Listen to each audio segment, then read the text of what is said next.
estarà aquí al voltant de 2 mesos i us animem a que vosaltres mateixes la visiteu i feu una miqueta de difusió. És una exposició fotogràfica que il·lustra l'experiència del viatge i de creuar fronteres, de tantes persones migrades, de tants migrants a moltes parts del món. Il·lustra concretament 2 fronteres, una més propera a nosaltres, la frontera sud, Melilla, la frontera del Marroc, Melilla, i una altra, la frontera entre Mèxic i els Estats Units. Tant les fotos com els textos il·lustren una mica sobre aquesta realitat del viatge i de les fronteres. Aquesta exposició ha estat obra gràcies a la col·laboració de diverses entitats que treballem amb immigrants. Treballem en la defensa, en l'acollida, en l'acompanyament dels immigrants. És una iniciativa conjunta de la Fundació Entre Cultures, present amb la seu... Javier, ¿tú entiendes castellano? Catalán, sí. Castellano también, pero sí.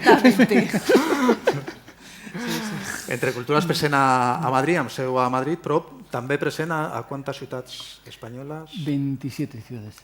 A 27 ciutats espanyoles. Una ONG de cooperació de la Companyia de Jesús. També la xarxa Serveis Jesuïta a Migrants, en la seva presència a Mèxic, és una xarxa internacional d'entitats que treballen també en la defensa dels immigrants. En el cas d'aquesta exposició ha estat la gent del Servei Jesuïta a Migrants a Mèxic i també d'aquí d'Espanya. La gent de Mèxic, com no pot ser d'una altra manera, ha col·laborat a les fotografies que tenen relació amb aquella frontera i el Servei Jesuïta a Migrants, de la qual la Fundació Migrastudium pertanyem, és una entitat d'aquí de Barcelona que pertanyem a aquesta xarxa, s'ha encarregat de l'organització de les fotos relacionades amb la frontera sud. Tant d'actualitat per una altra banda. Càritas Diocesana de Barcelona també té una part molt important en què l'exposició pugui ser aquí, avui, en aquests 2 mesos. Càritas fa molta feina, sabem que fa molta feina social, però també treballa amb immigrants. També una entitat propera a Càritas, la Delegació Diocesana de Pastoral Social, també ha estat implicada en aquesta exposició i, per últim, l'obra social La Caixa, a la qual pertany Caixa Fòrum, i és gràcies a la qual aquesta exposició està en un lloc tan digne i podem explicar aquest missatge d'una forma tan còmoda i tan maca i accessible a tantes persones que viuran aquesta exposició. L'exposició no només ve aquí a Barcelona, sinó que ja ha passat per diferents ciutats d'Espanya, pot ser per no sé quantes. Entre lo que ha pasado y lo que pasará, unas 22 ciudades. Lo que ya está previsto entre 2015 y algo programado para 2016. Unas 22 ciudades, con una gran tarea de sensibilización y de difusión. Jo només moderaré la mesa, tot i això m'han donat uns minuts només per dir alguna cosa i pensant què podia dir, he trobat la declaració d'Antonio Gutiérrez, que és el comissionat l'alt comissionat d'ACNUR, de les entitats de l'entitat de Nacions Unides pels Refugiats, que fa molt poquet, el dia 20 de juny, va ser el Dia Internacional del Refugiat i ACNUR va fer una petita declaració. I si em permeteu, només us llegiré algun paràgraf, perquè jo crec que pot ser indicatiu i significatiu pel tema que tractem. Diu, 15 años después del inicio de este milenio, en el que muchos de nosotros teníamos la esperanza de ver el fin de las guerras, la violencia generalizada se ha propagado, amenazando incluso los fundamentos de nuestro sistema internacional. Más personas huyeron el año pasado, 2014, que en ningún otro periodo registrado en nuestros archivos. En todo el mundo, cerca de 60 millones de personas han sido desplazadas a causa de los conflictos y la persecución. Cerca de 20 millones de ellas son refugiados y más de la mitad son niños. Estas cifras están aumentando y a un ritmo cada vez más rápido en cada continente. Bueno, dice, la estabilidad mundial se está rompiendo en pedazos, dejando una estela de desplazamiento de proporciones nunca vistas. Los poderes mundiales se han convertido en observadores pasivos o en participantes en la distancia de los conflictos que están empujando a tantos civiles inocentes fuera de sus hogares. Parece que es un momento muy delicado a nivel mundial, a nivel internacional, en cuanto a violencia, en cuanto a guerras. Bueno, lo dice en este comunicado el alto representante de ACNUR, ¿no? Por casualidad, también no sé si alguno de vosotros habréis visto este fin de semana pasado en La Vanguardia, había un artículo bastante largo de Andy Robinson, un corresponsal de La Vanguardia, que fue enviado a la Border Security Expo, que es una especie de exposición sobre la seguridad en asuntos fronterizos, celebrada en Estados Unidos, en Arizona.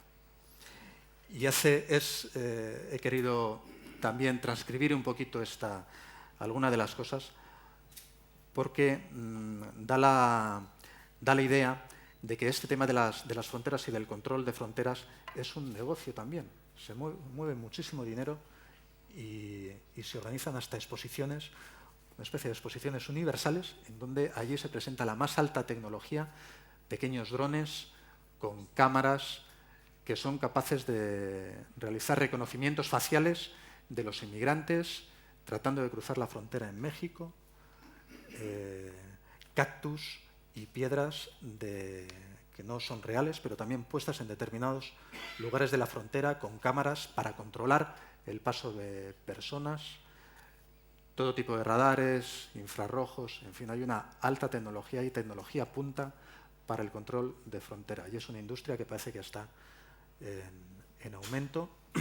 Fueron un montón de expositores de todo el mundo, grandes clientes en Israel,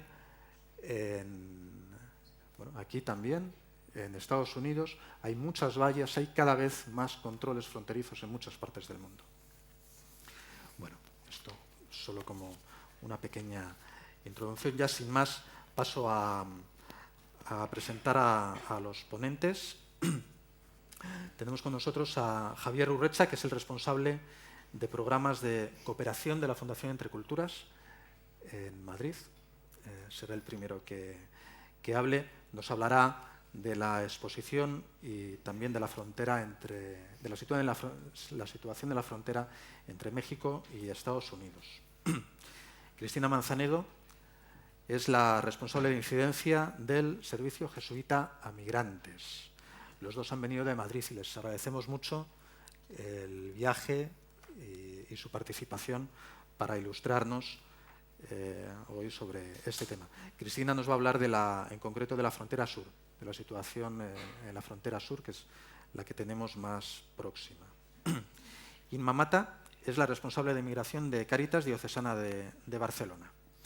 Inma nos va a hablar de otro tipo de fronteras no físicas o no las que separan los países, sino una vez que las personas inmigradas ya llegan a los sitios de origen, no terminan los obstáculos, no terminan las situaciones difíciles, hay otro tipo de fronteras de las que nos hablará Inma.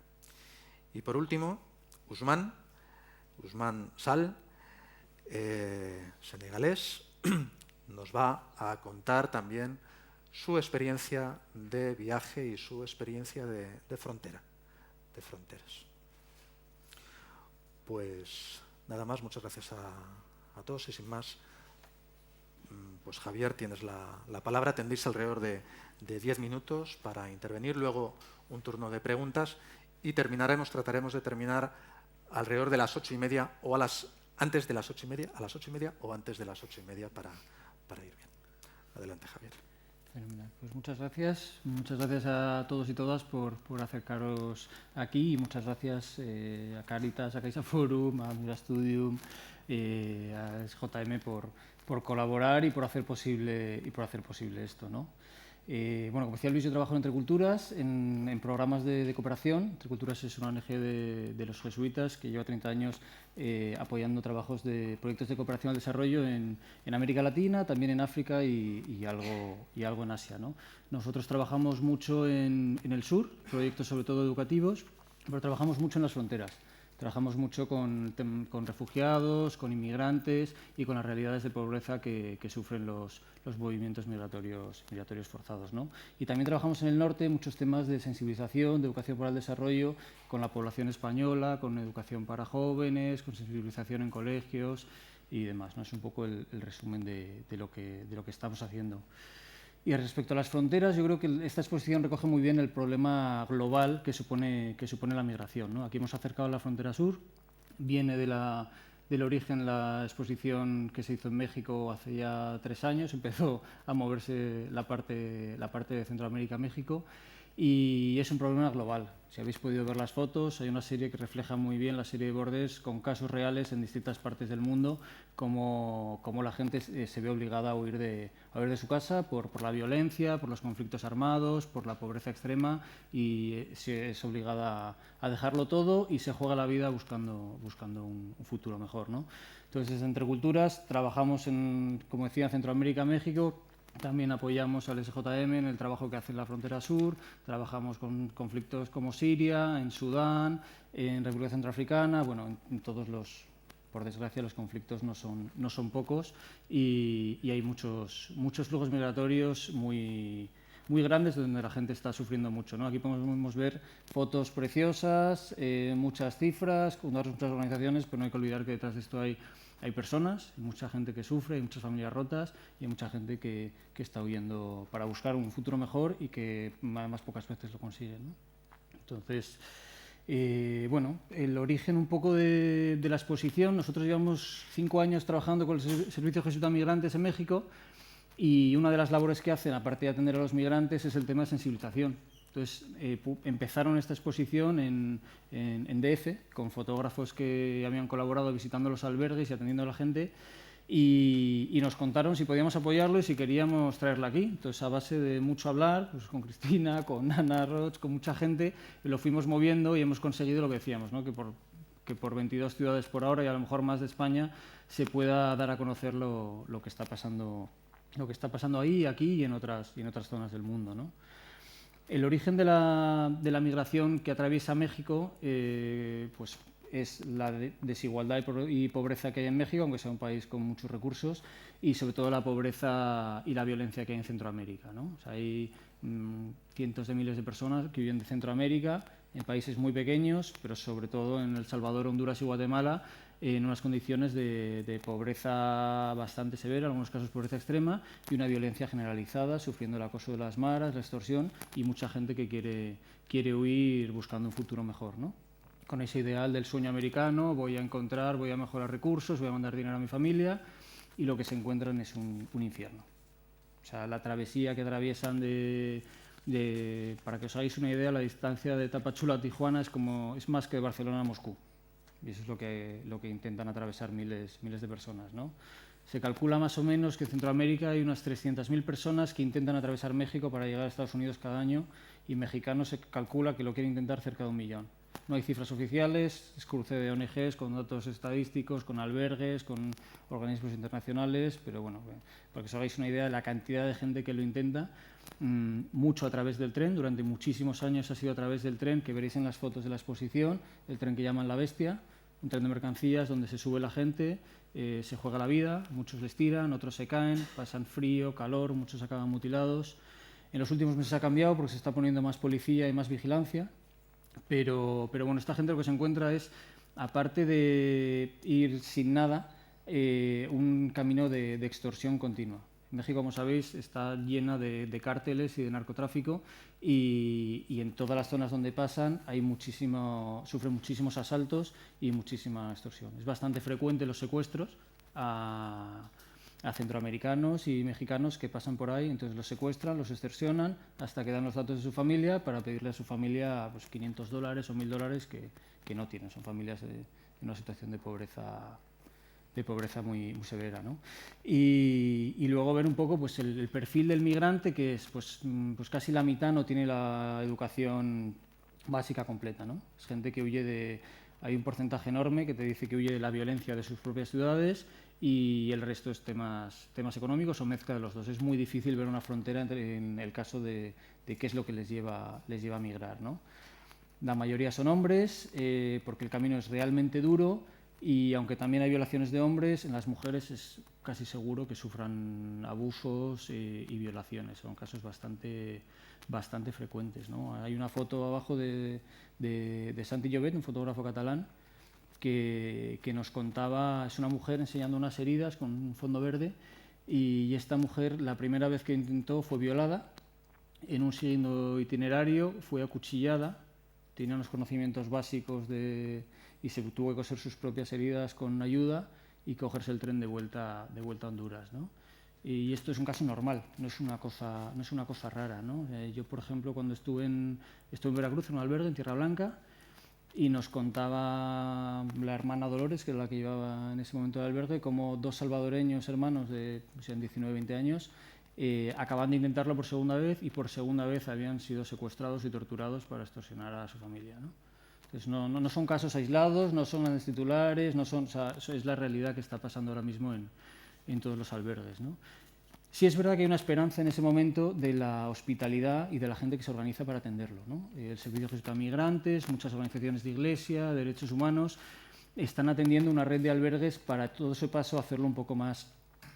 bueno, lo primero para darles ayuda humanitaria, que es una de las cosas que nosotros apoyamos, ¿no? En los albergues, que la gente pueda recibir mantas, comida, agua, medicamentos, lo que haga falta, y también que tengan atención legal.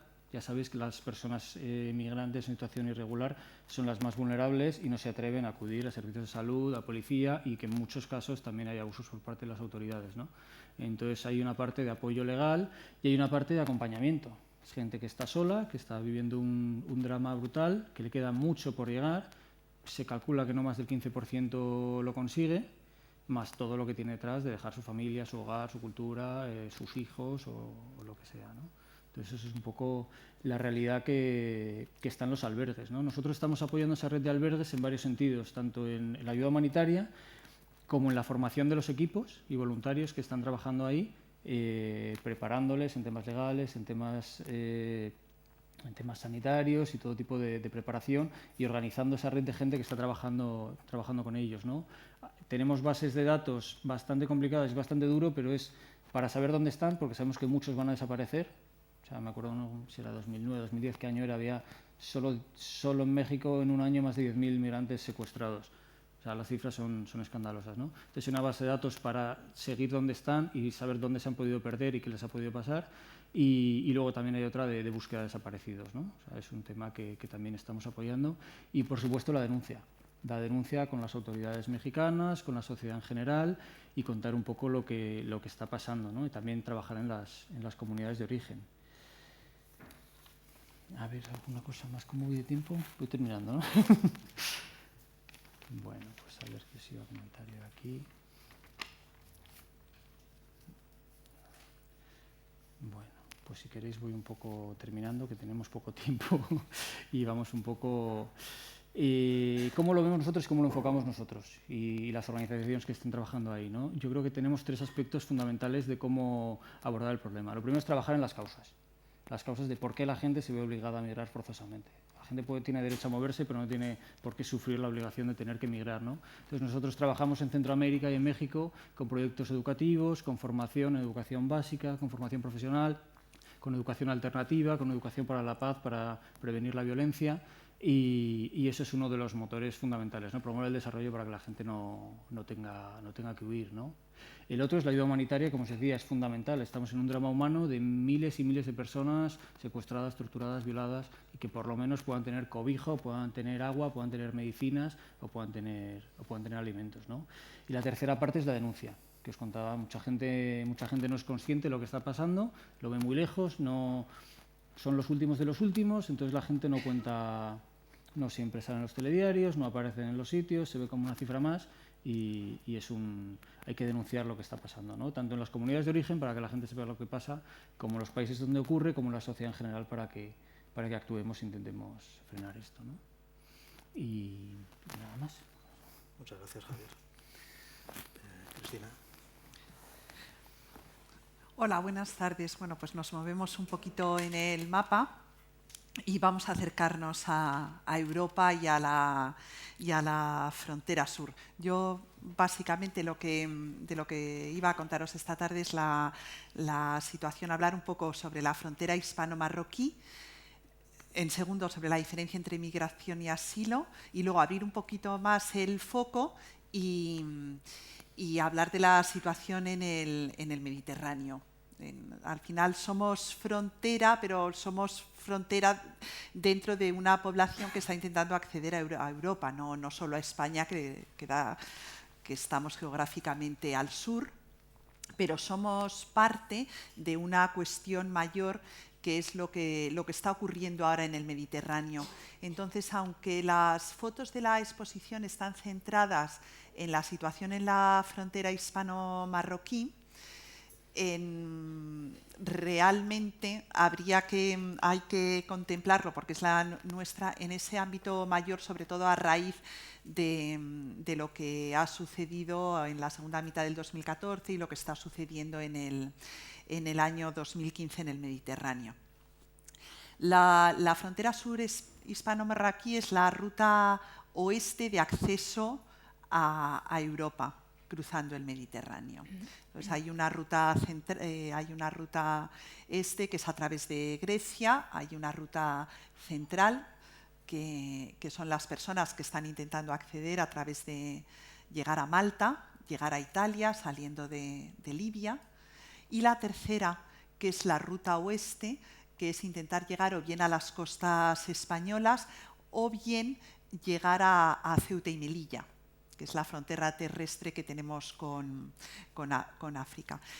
Las llegadas irregulares, o sea, los intentos de llegar irregularmente es un fenómeno mundial. Lo hay en cualquier sitio que hay migración, y más sobre todo cuando los países, es la otra cara de la moneda del acceso regular.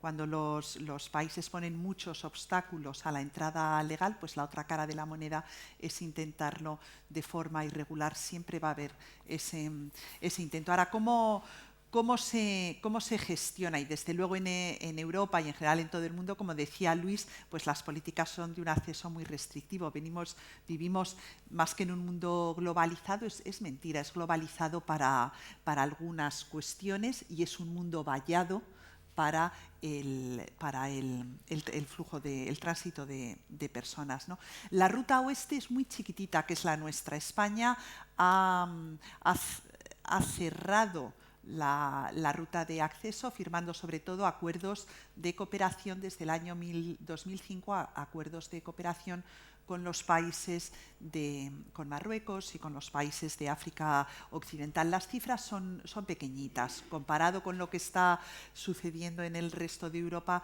El año pasado accedieron en total a través de Ceuta y Melilla y llegaron a las costas españolas 7.500 personas, de ellas 3.300 eran sirios, a raíz de que se abrieron además los puestos fronterizos de asilo en Ceuta y Melilla, mientras que a Italia y a Malta en el año 2014 llegaron 170.000 personas. La desproporción, como veis, es muy grande. Nosotros, desde luego, no negamos la necesidad de un control migratorio y la legitimidad del Estado en ordenar los flujos. ¿Pero a qué coste? Pero sí creemos que es necesario tener en cuenta, o sea, la eficacia de una política no solo se mide por cuánta gente no entra, sino también por el coste que supone, como cualquier política, ejecutarla, ¿no? Y está justificado realmente todo lo que se está invirtiendo en control migratorio. Los costes no son solo costes monetarios, que son altos, en formación en formación no solo de fuerzas de seguridad españolas, sino de todos los países del entorno, en material, en electrificaciones de frontera, sino en repatriaciones, luego vuelos de repatriación, sino hay otros costes que normalmente no conocemos, que es uno es el coste de la externalización de fronteras. O sea, realmente a España las cifras son bajas gracias a la cooperación con estos otros países, pero bueno, asumimos el coste moral y debemos saberlo de que se está pidiendo control de fronteras a países en los cuales se va a ejecutar ese control, pues no con las condiciones que hay en España, desde luego, no con las garantías. En España una persona que es interceptada intentando entrar irregularmente tiene derecho a una asistencia letrada, a un papel donde se le dice, oiga, mire, usted ha estado irregularmente, tiene que salir a un recurso. En su caso, todas estas cosas no existen en estos países, pero los comos, con tal que se haga, no nos importan. Realmente la frontera española, seamos conscientes por lo menos que no acaba en Algeciras. La frontera española está mucho más abajo, porque mucho más abajo con nuestro dinero pues se está parando a estas personas. El otro es el desvío de rutas. El control migratorio es relativamente tiene una eficacia limitada. La experiencia nos muestra, ¿no? Acordaros, en el año 2005 llegaron casi 30.000 personas a Canarias, se taponó esa ruta con un acuerdo con Mauritania. Lo que hace es desviar rutas, más que tapar, ¿no? Y bueno, y ahora las llegadas a través de Italia, pues que es un desastre país, un país en guerra civil, pues por eso las salidas por ahí son mucho más grandes, no porque llegue menos gente. El tercero es, bueno, pues que como todo negocio irregular, cuando algo no se puede permitir, pues florece el tráfico y la gente que se beneficia de eso. Y para llegar a Marruecos, que es la puerta de entrada a España, hay que cruzar el Sahel. La mayoría de la gente que viene de África subsahariana tiene que cruzar el Sahel y genera tráfico, genera negocio por traficar, por llevar a personas. Los traficantes aprovechan, como en cualquier sitio, las oportunidades de hacer negocio cuando algo no está permitido, ¿no? El uso de la violencia y luego el acceso a protección. España confunde migración y asilo, y yo no sé si es de forma inocente y con esto paso un poco al segundo punto. En los flujos migratorios hay distintos flujos, por lo menos desde el punto de vista del derecho de acceso a protección. Si es cierto que cualquier persona tiene derecho a abandonar su país, no hay una obligación de los estados de acogerlos, ¿no? No es obligatorio, y ahí es cuánto es la capacidad de acogida de un estado. Ahí se puede iniciar una discusión. Pero cuando las personas no son migrantes, sino que son refugiados, pues un refugiado es una persona que tiene que huir, para el cual salir de su país no es una elección. Entonces, uno de nuestros grandes avances en el año 1951, después de la experiencia de la Segunda Guerra Mundial y los desplazamientos masivos de población que ello provocó en Europa, fue la Convención de Ginebra de 1951, en el que Europa dijo que la gente que huyera y fuera perseguida en su país encontraría protección en Europa. Y eso está trasladado a todas las legislaciones nacionales, y esta gente tiene un derecho a protección. Eso, la externalización de fronteras impide el acceso a esos sistemas de protección. Este control migratorio tiene algunas líneas rojas. Se puede hacer a cualquier coste, ¿vale? Que no llegue gente, da igual sea como sea. Esta pregunta es pertinente porque en el año 2014 nosotros creemos que España cruzó una línea roja con las devoluciones en caliente. Por primera vez, la forma de rechazar a las personas en las vallas de Ceuta y Melilla fue el rechazo material de facto, empujando hacia atrás. La ley dice que como os decía, cuando una persona es interceptada, pues se abre un procedimiento administrativo muy sencillo de devolución. Y sin embargo, pues se optó por no seguirlo y hacer el rechazo material, lo cual infringía la ley de extranjería. Para intentar dar cobertura a estas actuaciones al margen de la ley, en la ley Mordaza, en el proyecto de Ley Orgánica de Protección y Seguridad Ciudadana, se introdujo a última hora, cuando ya estaba en el Congreso, una reforma de la Ley de Extranjería que ha entrado en vigor el 1 de abril y que crea un régimen especial para Ceuta y Melilla distinto al del resto del territorio, y dice que las personas podrán ser rechazadas respetando el marco del derecho internacional y así lo que eso quiera significar.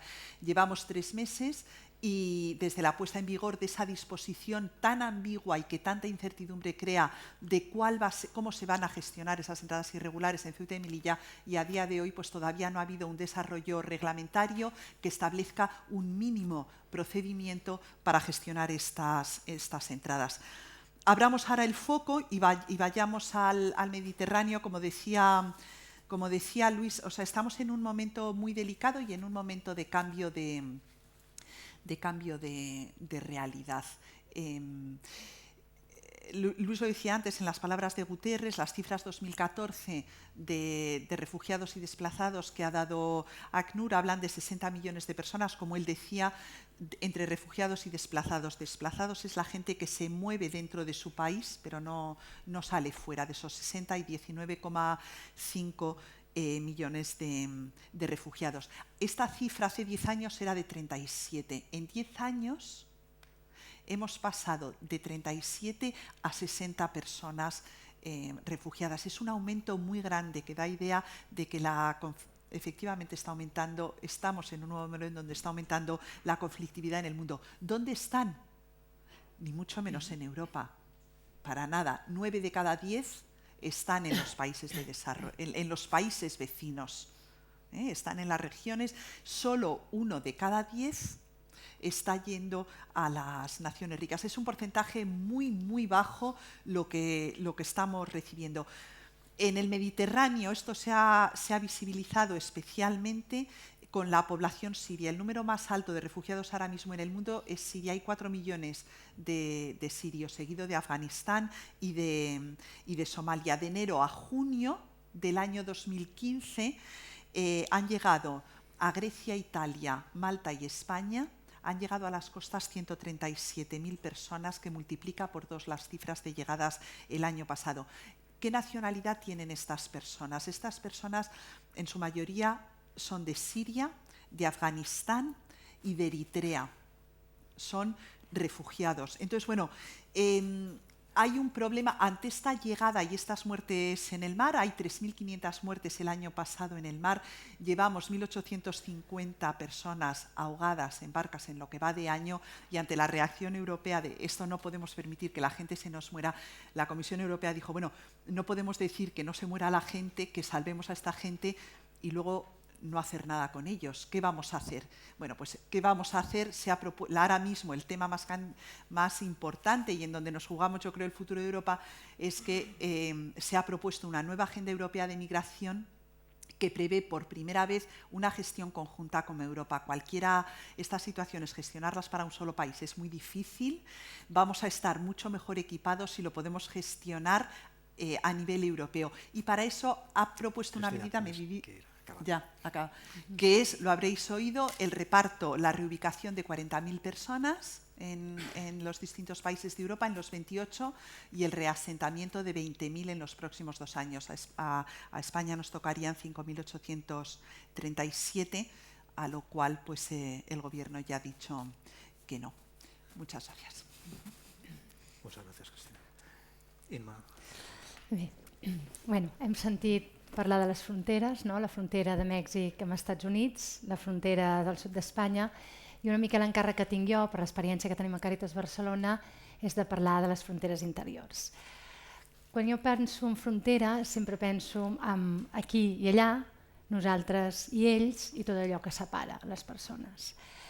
I en aquest sentit, també quan penso en fronteres interiors, a mi me'n venen al cap com 3. Una serien les fronteres invisibles, l'altra serien les fronteres legals i l'altra serien les fronteres físiques que tenim a l'interior, que estan simbolitzades o representades, més que simbolitzades perquè és un fet molt objectiu, que són els centres d'internament d'estrangers. Les legals i les físiques les pateixen normalment les persones immigrades en situació administrativa irregular. Això significa que són les persones que no tenen autorització de residència per estar a Espanya. Però les invisibles moltes vegades van molt més enllà d'això i les pateixen les persones immigrades independentment de quina és la seva situació administrativa. És a dir, poden ser persones que porten molts anys vivint a Espanya, que tenen autorització de residència i que fins i tot ja tenen nacionalitat espanyola, però segueixen patint aquestes fronteres invisibles. I quan parlo de fronteres invisibles, m'imagino que ja tothom s'imagina que estic parlant del rebuig que pateixen les persones immigrades. Aquest rebuig moltes vegades és molt agressiu, molt evident i moltes vegades és molt subtil. I què millor que exemplificar-ho amb casos concrets. I us posaré 3 exemples. Un exemple és el que moltes vegades pateixen des de l'administració. I l'exemple és molt, molt il·lustratiu. L'altre dia m'explicaven la situació de 13 joves d'aquí, que estaven a Barcelona, de 20 anys, amb un portal de Barcelona fent molt de soroll. Els veïns, molestos, comprensible, van trucar a la Guàrdia Urbana.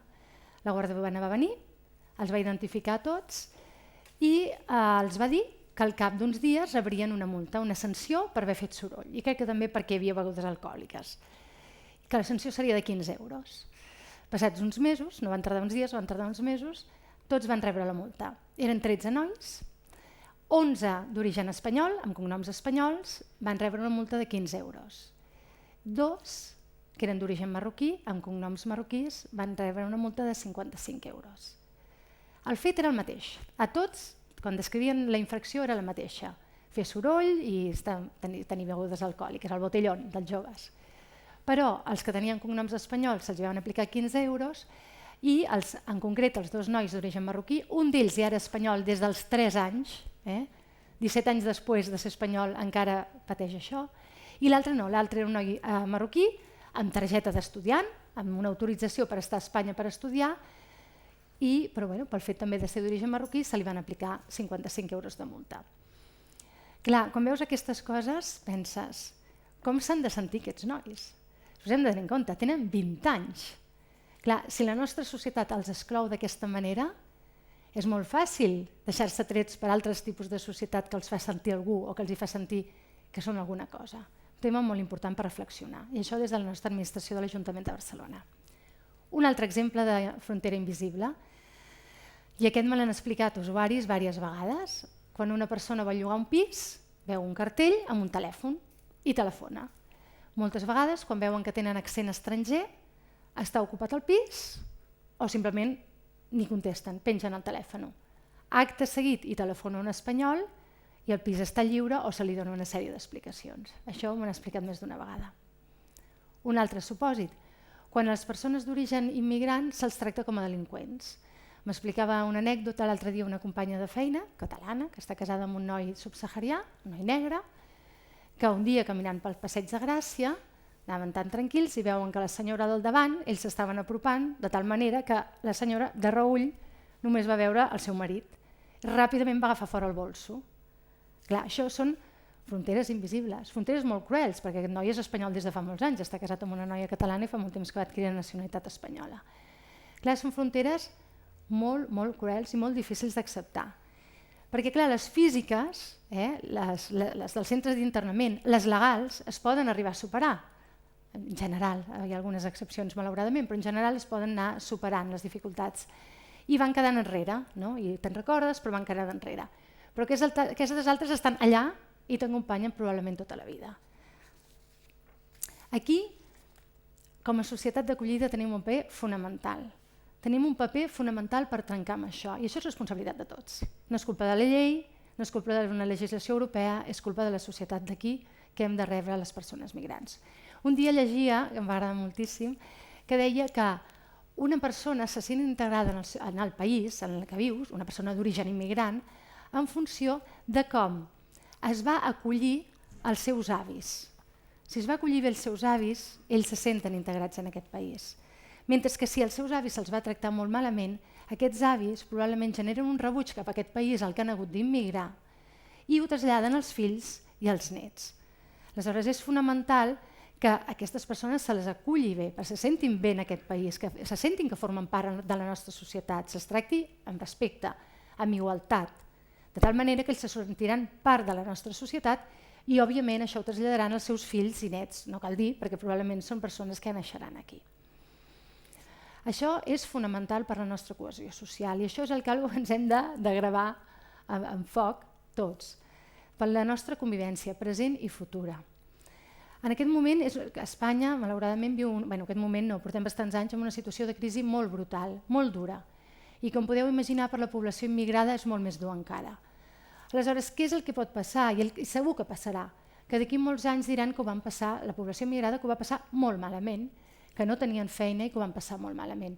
Però que jo crec que és imperdonable és que diguin que els vam tractar molt malament, que això és diferent. Perquè una cosa és acceptar que la situació de crisi et posa les coses molt difícils i no tens accés a la feina. I l'altra és que sentis el rebuig de la població que t'hauria d'haver acollit. Fins aquí el que són les fronteres invisibles, però és que malauradament no només tenim les invisibles, després tenim les legals, que són la llei d'estrangeria i el reglament d'estrangeria, i després les físiques amb els centres d'internament d'estrangers. A qui afecten aquestes fronteres legals i físiques? Doncs aquestes sí que bàsicament a les persones que no tenen autorització per residir, per viure legalment a Espanya. Són persones sense autorització de residència, el que comúment anomenem persones irregulars, sobretot res de persones il·legals, ningú no és il·legal, persones irregulars. D'on venen aquestes persones? Doncs d'on ens ha dit la Cristina, de Ceuta, de Melilla, de Canàries, o també de l'aeroport de Barcelona, de Barajas o qualsevol aeroport. Poden venir com a turistes, es queden el període permès com a turistes, que normalment és de 3 mesos, i passat aquest període es queden de manera irregular al nostre país. Què significa la irregularitat? Com deia el Lluís, passades les fronteres no s'han acabat les dificultats. Les dificultats segueixen i són moltes. D'entrada, ser irregular significa que tu no has d'estar aquí. Has de ser invisible. I sobretot a ulls de l'autoritat. I quan parlo de l'autoritat policial. Perquè si et deté, et veu al carrer, et demana documentació i veu que ets irregular, el més probable és que se t'acabi expulsant del nostre país. Fins ara hi havia la possibilitat que en lloc d'explicar-se l'expulsió se't posés una multa. Però ha sortit una sentència el mes d'abril del Tribunal de Justícia de la Unió Europea que diu que no, que davant de la irregularitat a Espanya el que s'ha d'aplicar és l'expulsió. D'acord? Per tant, no tens dret a estar, has de ser invisible. I de tot això en van derivant altres privacions, com és no tens dret a treballar, no tens dret a cap ajuda social. Hi ha les entitats socials, com Càritas i moltes altres, que donem ajudes socials, però no són ajudes socials públiques. Ajudes socials públiques no tens dret a cap. Pots anar a algun menjador, puntualment en una situació d'urgència pots anar a un alberg públic, però no tens dret a cap ajuda social pública. Tampoc tens dret a cap ajuda d'habitatge. Tampoc tens dret a cap formació. La formació només se'ls reconeix als menors de 18 anys. Els irregulars no es poden formar. Per tant, com veieu, hi ha una cascada de privacions que la persona que ha aconseguit passar totes aquestes fronteres, una vegada està aquí, el que es troba és el pas barrat a qualsevol possibilitat de millorar, de trobar el futur que havia buscat. Tots són dificultats. Què fa això? Que la persona irregular se senti molt vulnerable, molt fràgil, on s'agafa. Fa que visqui molta por. Us he comentat, la persona irregular no pot estar aquí. Si la para la policia, el poden detenir i posar un centre d'internament d'estrangers. Un centre d'internament d'estrangers és un centre que no és una presó, però que té unes condicions molt més dures que una presó, perquè no hi ha el règim penitenciari que en una presó. I aquesta persona pot estar allà internada màxim 60 dies i d'allà se l'expulsa al seu país. Aleshores, la persona irregular està exposada a això. I té molta por. I jo he conegut persones que no surten de casa, persones amb trets que són negres, persones que tenen trets asiàtics, que es veu molt que són d'origen immigrant i que no surten de casa per por ser detinguts o surten al mínim del mínim. Nosaltres mateixos sempre hem d'orientar, no aneu a la plaça de Catalunya, no aneu a Sants, no aneu a l'aeroport, perquè sabem com pot acabar això. Però a part d'això, són persones que lògicament han vingut aquí a treballar i es busquen la vida. I nosaltres som un país d'economia submergida. I treballen en l'economia submergida. I en l'economia submergida no hi ha la garantia de drets laborals que hi ha en l'economia formal.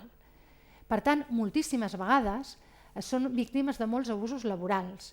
Treballen jornades llarguíssimes, sense dret a descans setmanal, sense dret a vacances, amb sous de misèria. Una situació d'extrema vulnerabilitat també a l'hora de treballar.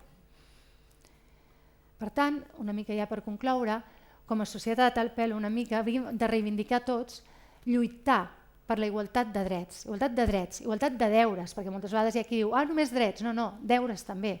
I els mateixos immigrants, quan tu hi parles, diuen no, jo vull els drets i vull els deures, jo vull ser un ciutadà com tots. Hem de lluitar per això. Hem de lluitar pel respecte a la seva dignitat com a persones. I després també hem d'assumir probablement que aquestes fronteres no legals, físiques amb els centres d'internament, probablement són molt més difícils de vèncer. Però aquestes fronteres invisibles, aquestes sí que depenen de nosaltres. I aquí sí que nosaltres hem de fer un pas endavant. Moltes gràcies. Moltes gràcies, Imma. Usman, endavant. Gracias. No sé el rato que está. Buenas tardes. Me llamo Usman Sall y soy de Senegal. Hace 10 meses que vivo aquí en Cataluña, vivo en San Vicente del Sur. Gracias a la Fundación Migración que me ha dado esta oportunidad de hablar mi experiencia como emigrante. Desde que salí de Senegal hasta que llego aquí en Barcelona, casi paso por dos países. Desde Senegal paso por Mauritania desde Marruecos, de Marruecos desde España. Bueno, casi ese. Bueno, de Senegal desde Mauritania vas a coger un transporte para un coche, tú vas a Mauritania.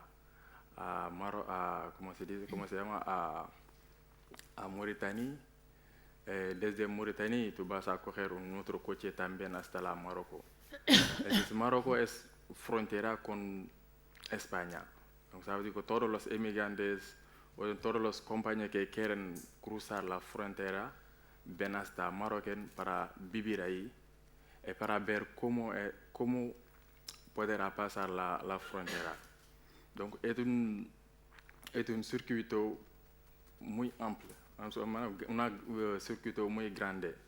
Donc, hay mucha gente que están ahí que conocen cómo hacer para cruzar o cómo hacer para tener el mantenimiento, para hacer un patera, donde tú vas a encontrar una patera, ¿sabes? Y donde tú vas a poner la patera para ir justo a la frontera. Esa gente vive ahí mucho tiempo.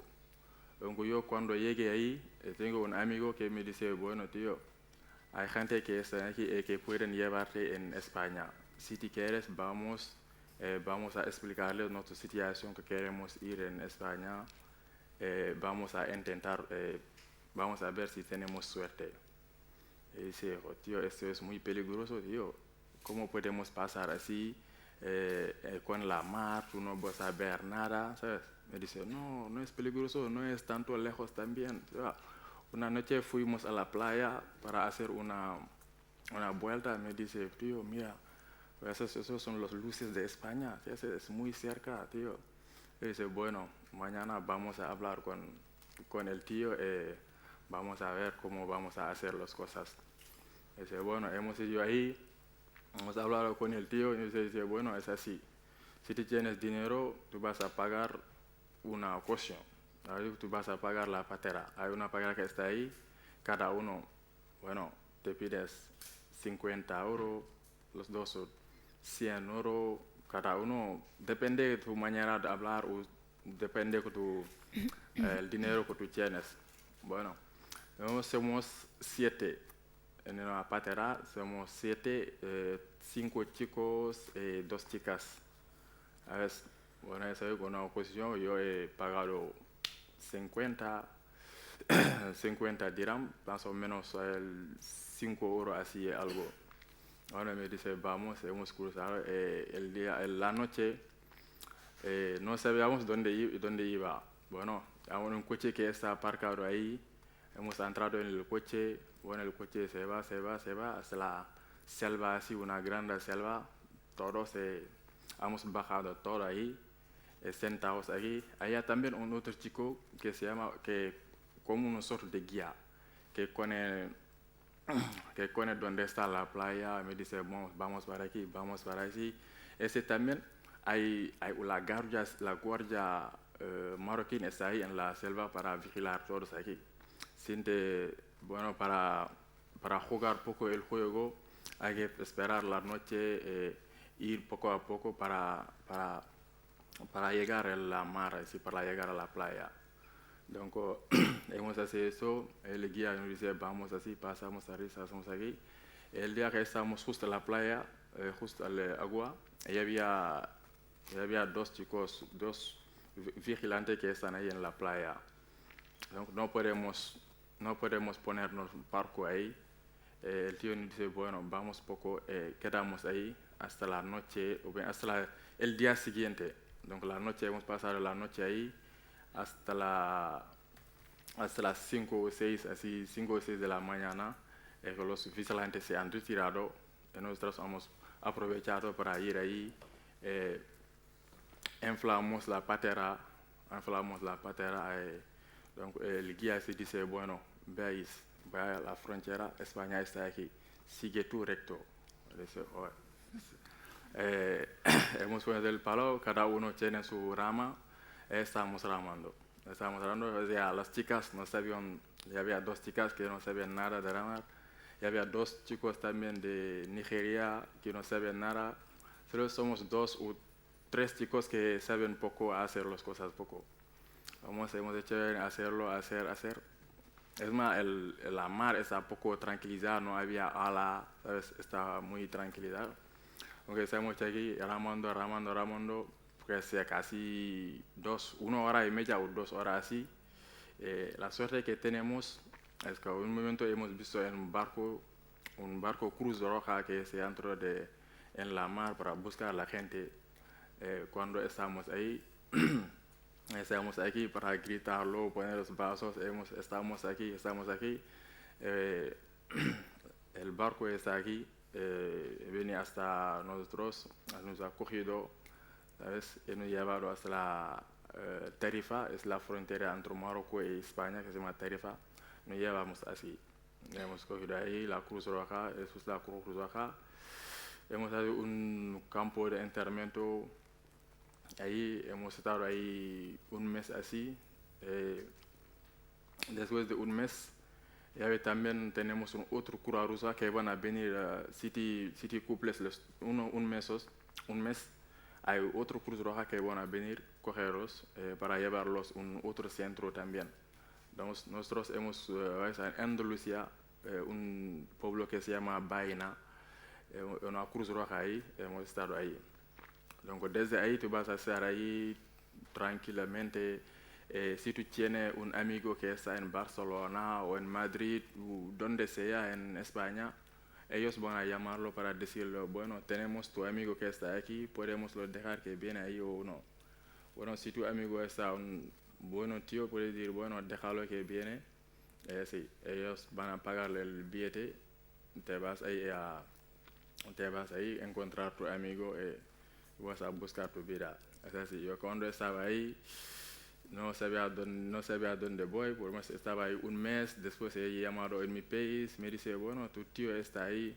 Me dice, bueno, hemos dado el número de mi tío, le he llamado para que cuando le llama me dice, bueno, viene en Barcelona, después en San Vicente. Aquí en San Vicente me ha encontrado, he conocido ahí un chico que se llama Alex, mi tío estaba ahí, es un centro también con Fundación Migración, que es una alquilada, hemos cogido aquí, es un centro, es donde vivo ahora mismo. Aunque yo estoy aquí, bueno, vivimos aquí sin pagar nada, te estás aquí, te comes, te duermes mucho. Después, si tú tienes curso a hacer o algún taller a hacer, tú vas a buscarlo, hacerlo, y tú vuelves tranquilamente en tu país, en tu habitación. Pues aquí también hay muchos chicos africanos que han entrado aquí en España sin saber dónde vais, sin saber ¿qué vas a hacer? ¿Sabes? Hay mucha gente que han perdido aquí sin tener un relaciones, un conocido aquí en España, pues que vean que duermen en la calle, que no saben dónde iba, ¿sabes? Eso también es algo de muy duro para esa gente. Sobre todo cuando hablamos de inmigrantes también hay varios ciclos de inmigrantes que hay chicos que han dejado ahí en Marruecos, ellos también quieren venir en España, pero tienen miedo del mar. Ellos cómo van a hacer, van a Ceuta o van a Melilla para intentar de cruzar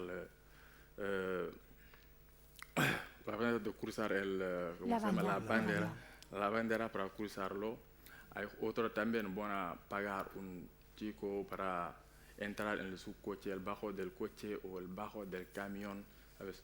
Todos esos son tipo de inmigración que los chicos van a cogerlo para venir aquí. ¿Qué estás pensando aquí? Es que si tú vienes en España, tú puedes tener un buen futuro, ¿sabes?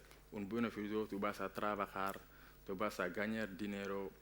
Por eso hay mucha gente que han dejado los trabajos en sus países, como yo he dejado mis estudios en mi país, que hago una vez en España, me voy a tener una situación mejor, ¿sabes? Pero ojalá que sea una situación mejor que Senegal, pero te vas a luchar para conseguirlo.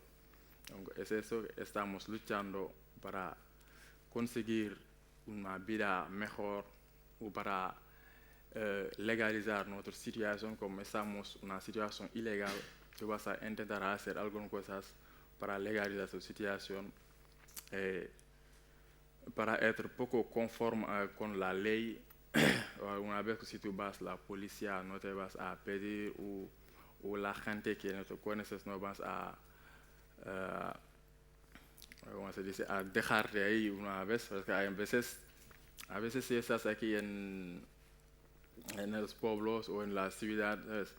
Tú no sabes dónde puedes ir. Por ejemplo, tú quieres ir en Plaza España, en Caixa Forum, te vas a preguntar a alguien. Si tú le quieres preguntar, tú no tienes suerte de preguntarlo, porque si tú intentas de aprovechar para hablar con ellos te hacen un paso de quieto, ¿sabes? Para decirte, no vengas conmigo, ¿sabes?